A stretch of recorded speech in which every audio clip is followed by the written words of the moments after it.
Kisah Sayyidati Khadijah. Khadijah binti Khuwailid sama sekali tidak kaget mendengar semua tentang Muhammad. Ia sudah tahu banyak tentangnya jauh sebelum ia menjalankan bisnisnya ke Syam. Di matanya, Muhammad adalah lelaki sempurna yang memiliki kedudukan tinggi. Ia jujur, bersih, menjaga diri, dan sopan. Karena itulah, ia dilirik semua kaum Hawa yang bermartabat mulia. Setelah kembali dari Syam, dan Maisarah membawa berita khusus tentang Muhammad, rasa kagum dan sikap hormat Khadijah makin berlipat.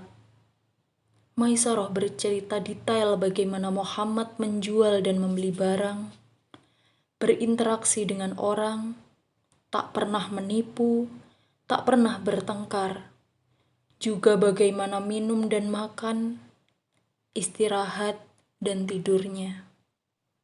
Lebih dari itu, dituturkannya pula kejadian-kejadian aneh yang terjadi pada Muhammad.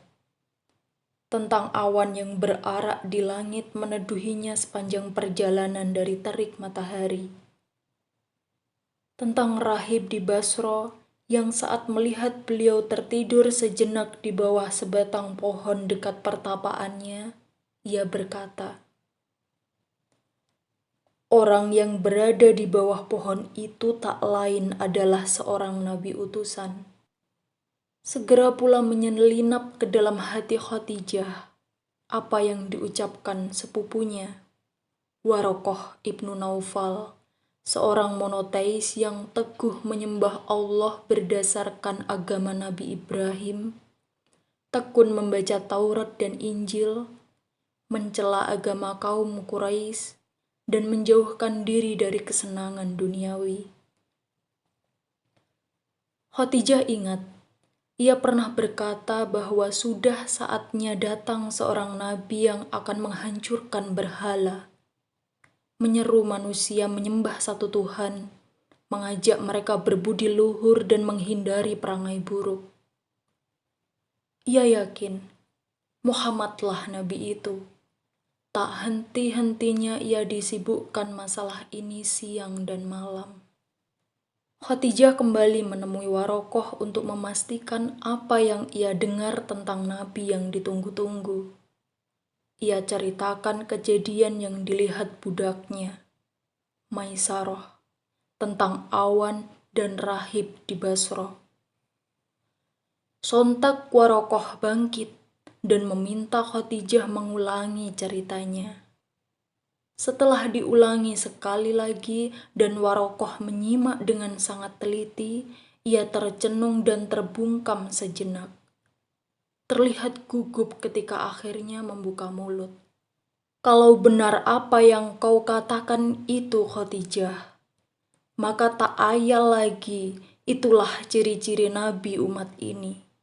Inilah saat yang ditunggu-tunggu itu." Habis berkata begitu, Warokoh mengangkat kedua tangannya ke langit. "Sampai kapan? Sampai kapan?" Ia setengah berteriak. Ditinggalkannya sepupunya itu dengan perasaan tak menentu. Sejak itu, jiwanya jadi rentan. Hatinya selalu gelisah, tak pernah tenang. Terasa ada sesuatu yang terus melintas di hatinya. Makin hari, makin tak terkendali, bahkan makin liar dan menyiksa. Berkali-kali ia berusaha menepis bayangan itu, tetapi selalu gagal. Makin dilupakan, makin keras bayangan itu menyambar. Khadijah tak berdaya. Jangankan menuturkan kepada wanita lain, membicarakannya kepada diri sendiri pun ia malu tak terkira. Ketika bayangan itu menjelma impian, jiwanya sedikit tenang. Ia puas, sebab impian tak membuat dirinya tersiksa, malah menaburkan mimpi-mimpi indah yang menyenangkan. Semua itu terkunci rapi dalam hatinya. Tak seorang pun mengetahuinya. Tetapi bayangan itu terus menghantui dan impian itu mendesak keluar dari alam mimpi.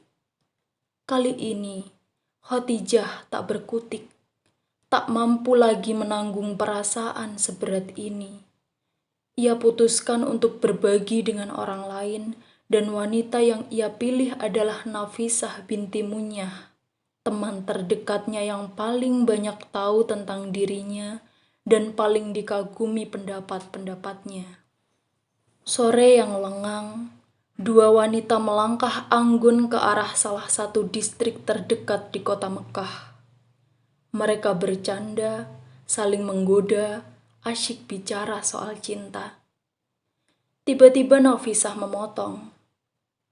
Kulihat wajahmu bermendung, sepertinya kau menyembunyikan sesuatu, atau sekedar dugaanku saja. Khadijah tercekat. Ia terdiam tidak sebagaimana biasanya. Katakan padaku, sahabatku, siapa tahu aku bisa membantu menghapus kesedihan yang kau sembunyikan dariku. Lanjut Nafisah. Khadijah menarik napas dalam lalu berkata, "Baiklah, itu semua karena keinginan yang kacau di hatiku. Orang sepertimu masih dihinggapi keinginan yang kacau." Khadijah mengangkat sebelah tangannya lalu ia letakkan di atas wajah sahabatnya. "Masalahnya tak sesederhana yang kau duga." Kilahnya menyangkal. Lalu, lama Khadijah terdiam. Nafisah menunggu putus asa. "Apa pendapatmu tentang Muhammad?" katanya memecah kesunyian. "Kenapa kau bertanya begitu? Apa pedulimu?" Tetapi setelah melontarkan pertanyaan itu, Nafisah sadar apa yang sebenarnya bergejolak di hati Khadijah. Lama kemudian terbelenggu dalam sunyi. Sore terus merambat tenang di atas bukit yang memanjang di atas Ka'bah yang terus memantulkan karisma abadi melewati jarak sekian tahun sejak masa Nabi Ibrahim.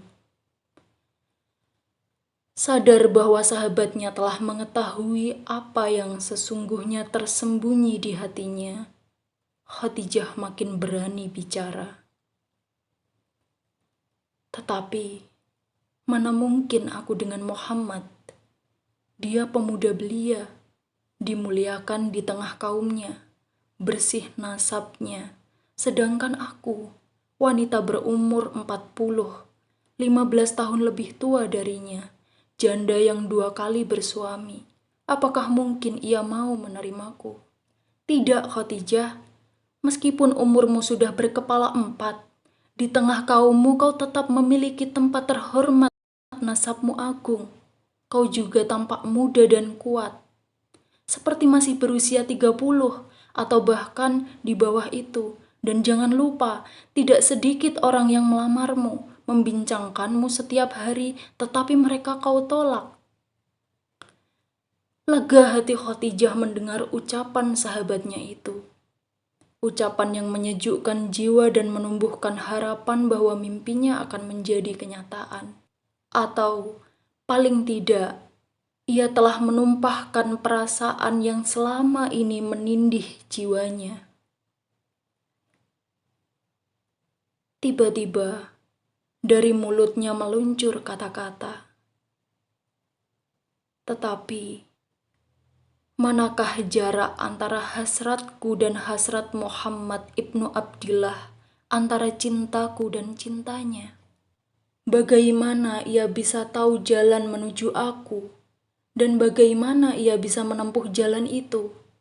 Nafisah, apa yang kita bicarakan ini tak lebih dari seiris mimpi yang sangat jauh, yang segera sirna saat mata terjaga. Ini hanya puncak lamunanku semata." Nafisah tersenyum.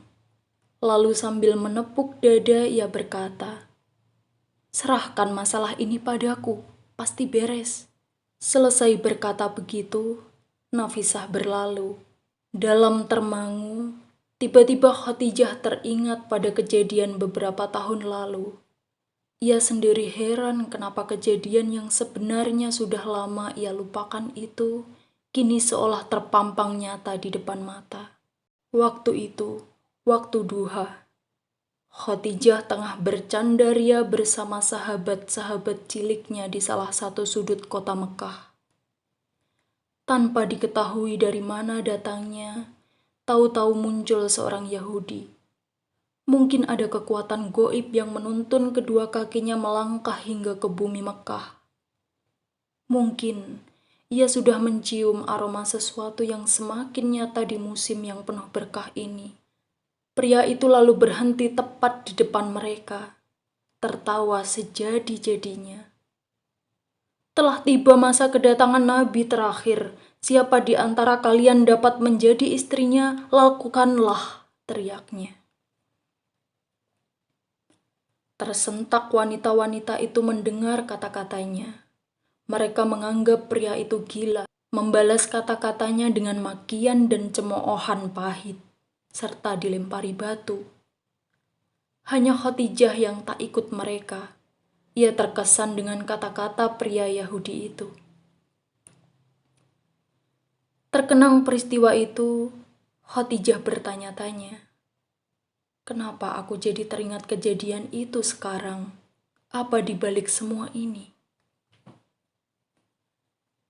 Hari-hari terus berlalu dan Khadijah terus menunggu.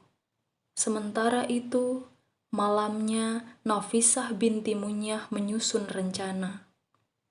Begitu pagi tiba, bergegas ia menuju Ka'bah untuk mencari Muhammad ibnu Abdillah. Begitu melihat beliau muncul di jalan, Nafisah segera mengikuti dari belakang. Ia mencari kesempatan untuk dapat berbicara empat mata dengan beliau. Maka, tiba di tempat yang sunyi, Nafisah langsung beraksi. Ia mendekati beliau dan berkata setengah berbisik, Muhammad, aku Nafisah binti Munyah. Aku datang membawa berita tentang seorang perempuan agung, suci dan mulia. Pokoknya ia sempurna, sangat cocok denganmu. Kalau kau mau, aku bisa menyebut namamu di sisinya. Muhammad terdiam. Kata-katanya mengejutkan beliau. Siapa dia?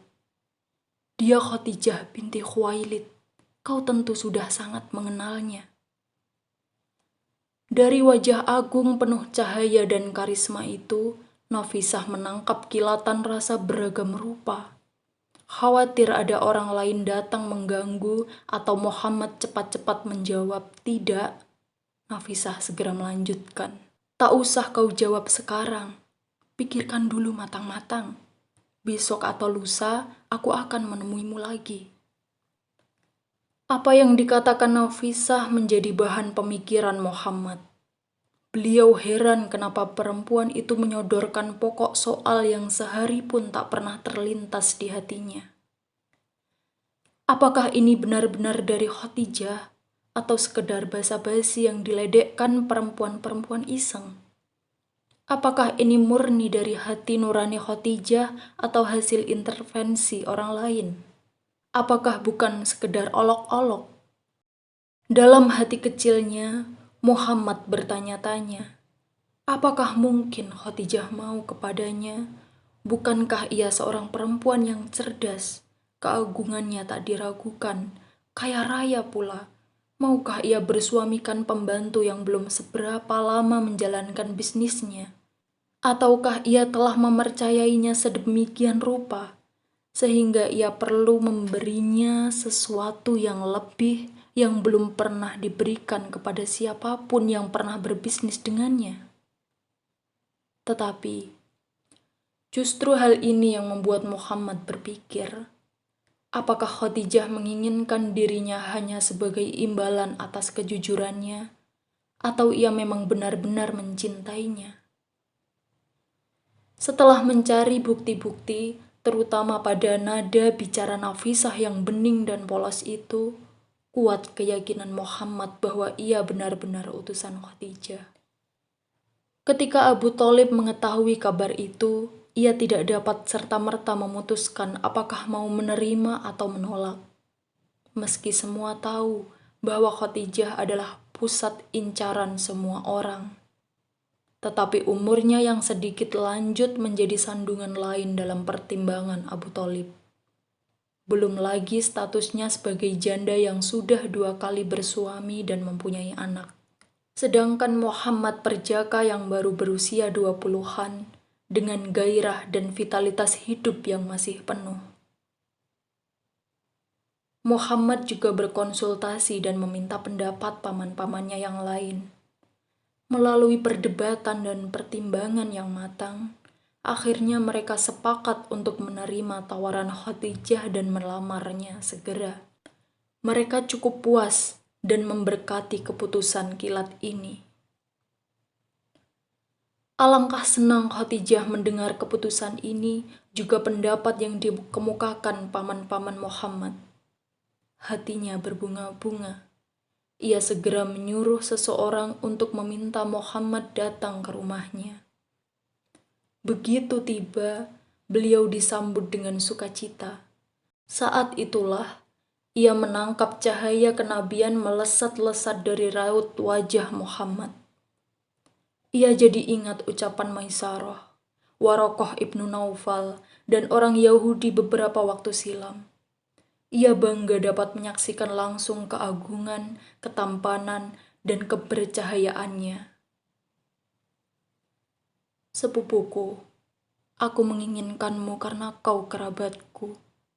Kau agung di tengah kaummu, kau berakhlak luhur, dan kau selalu bicara jujur, ujar Khadijah. Muhammad menyambut Khadijah dengan cinta yang tak kalah hangat. Terasa sejuk hati beliau berada di sampingnya. Untuk meresmikan hubungan pertunangan, Muhammad didampingi kedua paman beliau, Abu Thalib dan Hamzah ibnu Abdul Muthalib, datang ke rumah Khadijah untuk menyampaikan pinangan.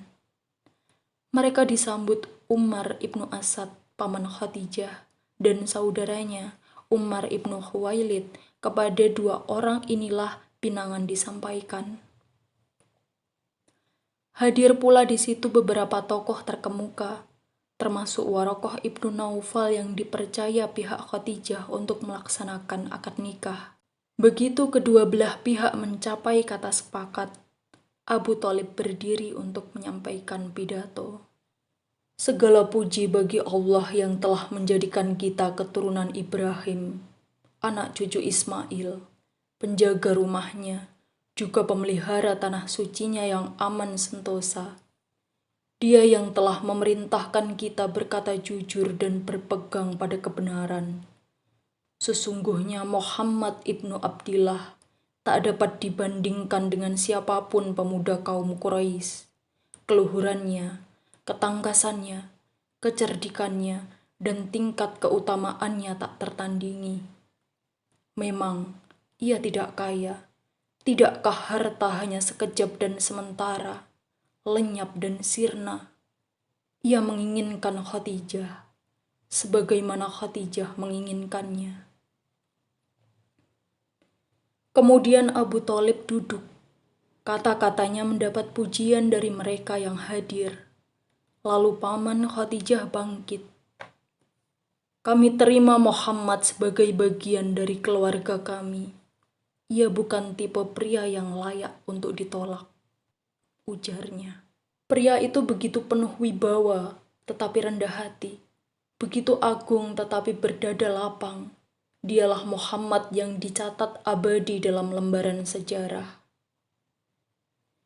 Muhammad kemudian pindah ke rumah Khadijah, rumah yang telah dipersiapkan untuk kenyamanan suaminya yang agung. Tak ada yang berubah pada diri Muhammad.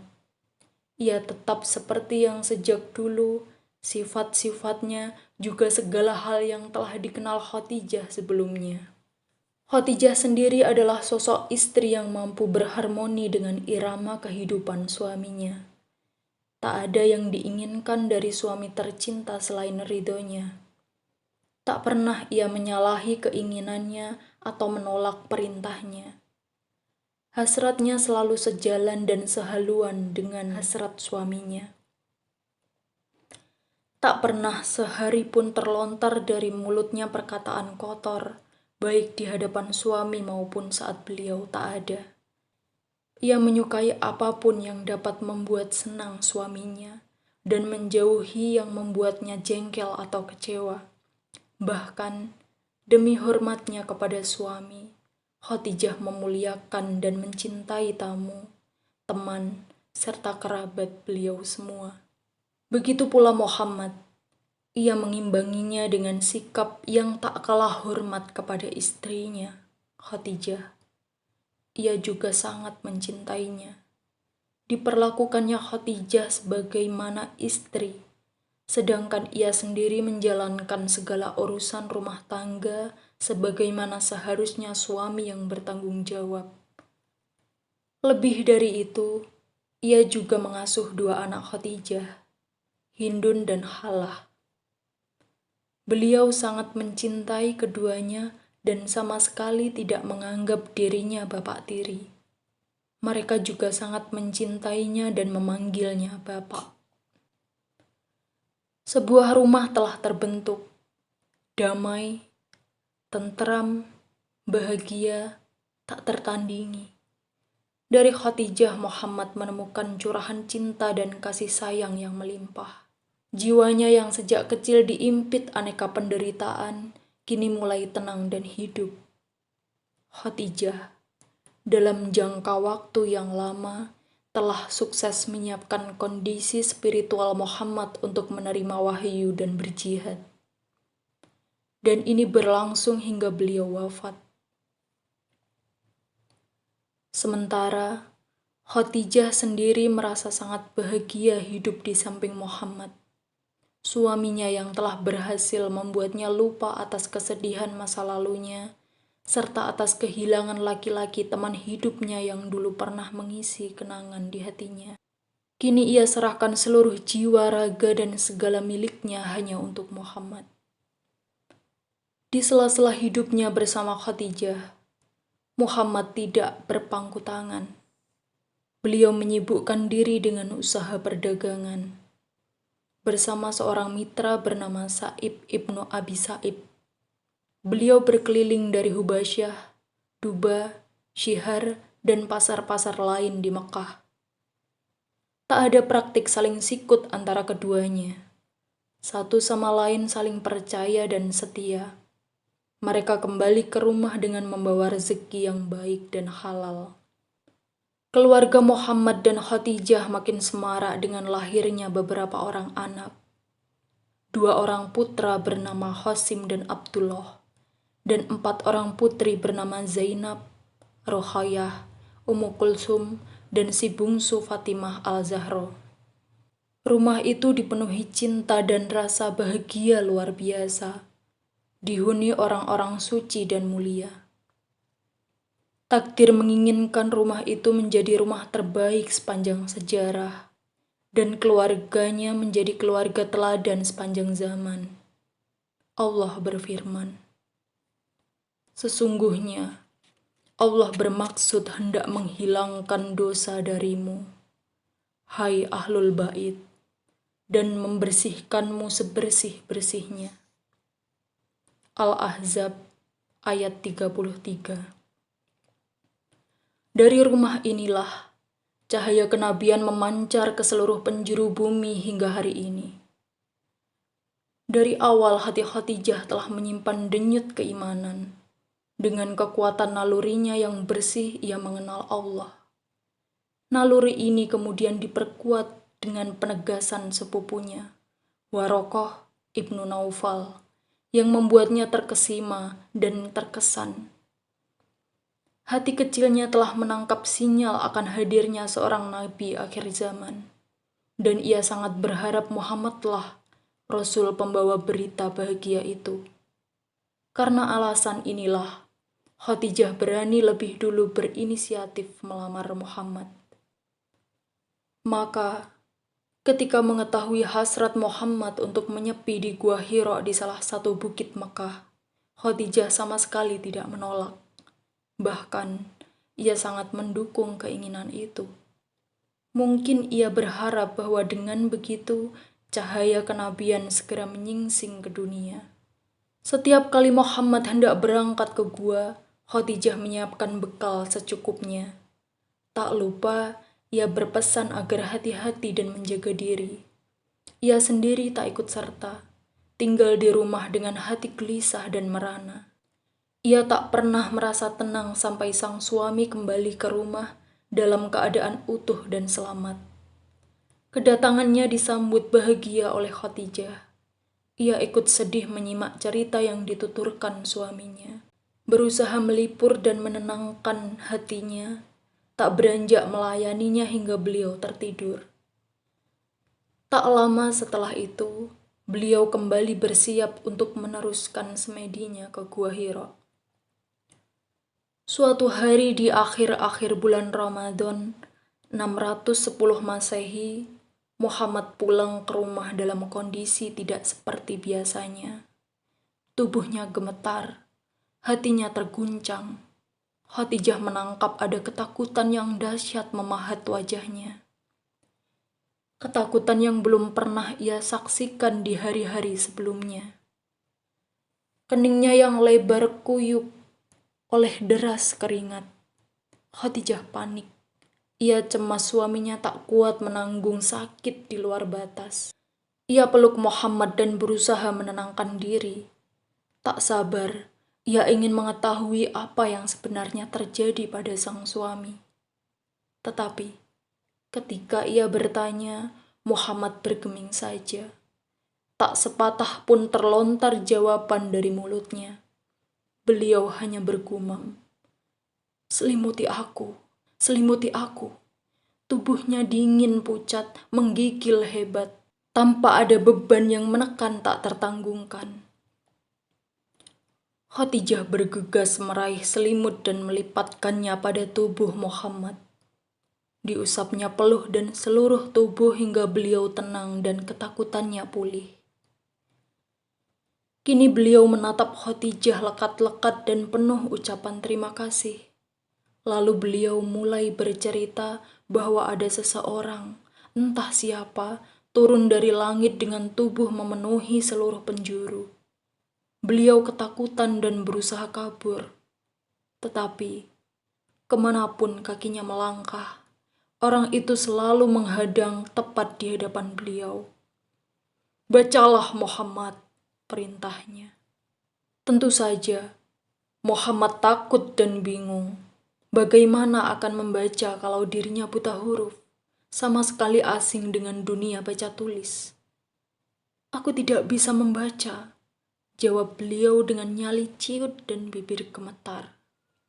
Sontak, orang itu menarik tubuh Muhammad dan mendekapnya kuat-kuat. Beliau merasa ruhnya seolah tercabut dan seluruh persendiannya remuk. Kalau saja tidak segera dilepas, mungkin beliau merasa benar-benar sudah tewas. Tetapi itu tak lama, karena orang itu mengulang lagi pertanyaan yang sama. "Bacalah Muhammad," perintahnya lagi. Dijawabnya pertanyaan itu seperti jawaban semula, dan direngkuhnya kembali Muhammad kuat-kuat seperti yang pertama. Setelah dilepas, disuruhnya lagi beliau membaca. "Bacalah Muhammad." Tentu saja beliau tetap menjawab, "Aku tidak bisa membaca." Untuk ketiga kalinya, beliau didekap lagi, lalu orang itu berucap, "Bacalah dengan menyebut nama Tuhanmu yang menciptakan. Dia telah menciptakan manusia dari segumpal darah. Bacalah, dan Tuhanmulah yang maha pemurah, yang mengajar manusia dengan perantaraan kalam. Dia mengajar kepada manusia apa yang tidak diketahuinya." Dengan penuh takjub, dan setelah kegelisahan Muhammad terhapus, Khadijah berujar seperti berkomentar, Alangkah indah kata-kata ini, Muhammad. Belum pernah ku dengar seperti ini sebelum ini. Dalam hati Khadijah bertanya-tanya, apakah yang datang kepada suaminya ini jin atau malaikat? Ia bahkan khawatir itu adalah perangkap setan untuk menyesatkan Muhammad. Lalu katanya, sepupuku, maukah kau beritahu aku bila ia mendatangimu? Baiklah, jawab Muhammad. Saat Khadijah membereskan tempat tidur untuk istirahat Muhammad, tiba-tiba ia datang dan cepat-cepat diberitahukannya kepada sang istri. Duduklah di atas paha kiriku, titah Khadijah. Setelah beliau duduk, Khadijah bertanya, kau masih melihatnya? Ya. Bangun lalu duduklah di atas paha kananku. Setelah duduk di situ, Khadijah kembali bertanya, kau masih melihatnya? Ya. Lalu ia menutup pandangan Muhammad dengan rambutnya. Kau masih melihatnya? Khadijah bertanya lagi. Tidak, sudah pergi. Berbahagialah sepupuku. Ia bukan jin, bukan setan. Kuharap ia malaikat. Ku tahu kau orang yang baik. Kau tanggung beban berat. Kau buka lebar pintu untuk tamu singgah atau menginap. Dan kau bantu menghidupkan kebenaran yang hampir sekarat. Demi Allah, ia tak akan memperdayakanmu selamanya. Khadijah berkata mantap. Kata-kata Khadijah mengalir seperti embun menyejukkan daun di musim kemarau. Terasa begitu damai. Hati Muhammad jadi pulih dan tenang. Khadijah lalu mengusulkan untuk segera menemui Warokoh ibnu Naufal. Dialah orang yang dianggap layak mengetahui kejadian itu sekaligus dimintai pendapat atau mengurai makna tersirat. Tanpa membuang waktu, sepasang suami istri itu bergegas pergi ke rumah Warokoh. Putra Naufal, kata Khadijah begitu tiba di sana. Simaklah keponakanmu ini. Ia akan menceritakan peristiwa yang baru saja dialaminya. Siapa tahu ada sesuatu atau pendapat yang bisa kau katakan padanya. Dengan seksama, Warokoh menyimak apa yang diceritakan Muhammad. Tentang kejadian di Gua Hiro, juga tentang sosok makhluk yang turun dari langit. Wajahnya binar laksana purnama penuh di lubuk malam. Ia bangkit lalu memeluk Muhammad. Berbahagialah keponakanku, berbahagialah Khadijah. Demi Allah, sosok itu adalah pembawa wahyu yang dulu turun kepada Nabi Musa. Dan engkau, demi Allah, adalah nabi umat ini yang telah diberitakan kedatangannya jauh-jauh sebelum ini oleh para nabi. Warokoh melanjutkan, mudah-mudahan aku masih bisa menemanimu saat kau diusir kaummu. Aku akan ikut bersamamu kemanapun kamu pergi. Kuharap hari-hari itu sudah dekat. Kaget mendengar ucapan Warokoh, Khadijah bertanya, bagaimana mungkin mereka mengusir Muhammad? Bukankah mereka mencintainya? Bukankah mereka telah menjulukinya Al-Amin si jujur dan terpercaya? Bukankah mereka rela dengan keputusan dan ketetapannya? Di sini Muhammad sangat dicintai dan setiap ucapannya didengarkan semua orang. Bukankah kau lihat sendiri bagaimana mereka menerima keputusan yang diambil Muhammad? Bahkan saat mereka berselisih soal peletakan Hajar Aswad, dan hampir saja menimbulkan pertumpahan darah yang akan membawa dampak buruk mengerikan. Bukankah mereka semua mempercayakan penyelesaian kepadanya? Muhammad pun tak kalah terkejutnya. Benarkah mereka akan mengusirku? Ia bertanya tak percaya. Dengan tenang, Warokoh menjelaskan. Ya, tak satu pun nabi yang membawa risalah seperti yang kau bawa, kecuali akan dimusuhi dan diperangi kaumnya sendiri. Tetapi, pertolongan Allah selalu bersamamu Muhammad. Bersabarlah atas kemuliaan yang khusus dianugerahkan Allah kepadamu. Spontan dari lubuk hatinya yang terdalam, Khadijah menyatakan diri beriman. Ia bersyukur telah diberi anugerah agung ini oleh Allah. Ia juga merasa tambah tersanjung karena di antara sekian banyak wanita dari kaumnya, ia terpilih menjadi istri penutup para nabi. Satu persatu segenap anggota keluarga di rumah itu pun menyatakan diri beriman setelah mengetahui Muhammad adalah seorang rasul yang benar. Zaid, budak pemberian Khadijah, beriman. Ali dan Ummu Aiman beriman. Anak-anak Khadijah beriman. Putri-putri Nabi semua beriman. Semua budak dan pembantu Nabi beriman. Maka, jadilah rumah itu rumah iman di tengah kampung yang penduduknya musyrik dan berakidah sesat. Berturut-turut wahyu turun kepada Nabi di rumah yang damai dan tentram, penuh cinta dan kasih sayang itu. Setelah kejadian di Gua Hira, Khadijah tak putus-putus menyemangati Nabi. Ia sadar suaminya tengah dibebani menyampaikan risalah oleh Allah. Akalnya yang cerdas mengetahui dengan jelas tanggung jawab besar yang tengah diemban Nabi. Maka, tak segan-segan Khadijah mengorbankan hartanya, menopang beliau dengan status yang dimilikinya, dan menabahkan hati sekuat tenaga mendampingi beliau. Ia sabar ketika dua putrinya, Ruqayyah dan Ummu Kulsum, diputus tunangan secara sepihak oleh dua putra Abu Lahab. Sabar ketika Ruqayyah dan suaminya, Utsman bin Affan, hijrah ke Habasyah. Sejak permulaan Islam, ia tak lagi merasa tenang dan aman. Hidupnya selalu berhadapan dengan teror dan ancaman. Itu semua tak lain karena kaum kafir Quraisy telah membuka lebar-lebar pintu peperangan. Mereka telah berikrar untuk menghabisi Muhammad dengan agama barunya hingga titik darah penghabisan. Atas dedikasinya turut memikul tanggung jawab besar itu, Jibril datang untuk menyampaikan wahyu khusus untuk Khadijah. Katanya kepada Nabi, sampaikan berita gembira kepada Khadijah. Ia disediakan sebuah rumah dari permata di surga. Tak ada kebisingan, tak ada kelelahan di dalamnya. Itu karena di rumahnya Khadijah telah menyalakan cahaya cinta dan kasih sayang, ketentraman dan kedamaian. Bukankah balasan selalu berbanding lurus dengan nilai perbuatan? Hidup matinya Islam berada di tangan Khadijah. Demi Islam, apapun ia korbankan.